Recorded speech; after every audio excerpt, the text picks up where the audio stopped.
informer en étant optimiste. Alors on ne va pas faire le journal des bonnes nouvelles, la question n'est pas là.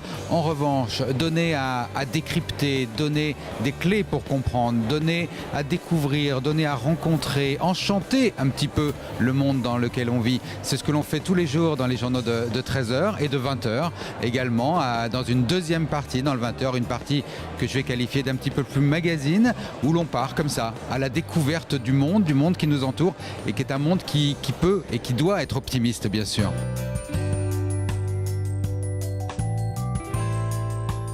Il y a la volonté de mettre en avant toutes les initiatives de nos concitoyens, des initiatives positives, des initiatives dans des...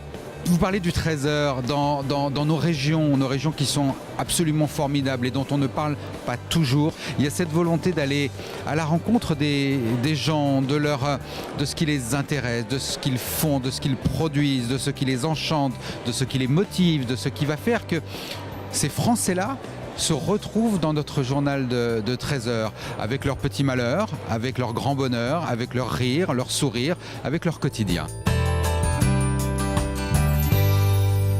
Les médias ont forcément une influence sur le moral des Français. Le JT de 13h de Jean-Pierre est regardé par plus de 6 millions de personnes. Les JT de Gilles et de Claire à 20h ou le week-end sont regardés par 6, 7, 8 millions parfois de téléspectateurs.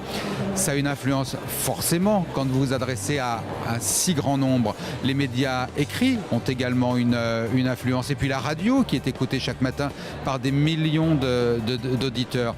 Donc oui, attention à ce que cette morosité qui pourrait sembler nous gagner parfois, eh bien, qu'on ne cède pas à ces sujets qui ne sont que moroses, parce que la vie, elle n'est pas que morose. Et moi, quand je me lève le matin et que je prends mon petit déjeuner avec mes enfants, ils ne me parlent pas de crise, de chômage, non, ils me parlent de ce qu'ils vont faire à l'école, de leurs enthousiasmes, de ce qu'ils ont lu, de ce qu'ils vont aller voir au Cinoche, de ce qu'ils ont découvert sur Internet, du sport qu'ils vont faire l'après-midi. Et ça, c'est formidable. Et attention à la morosité.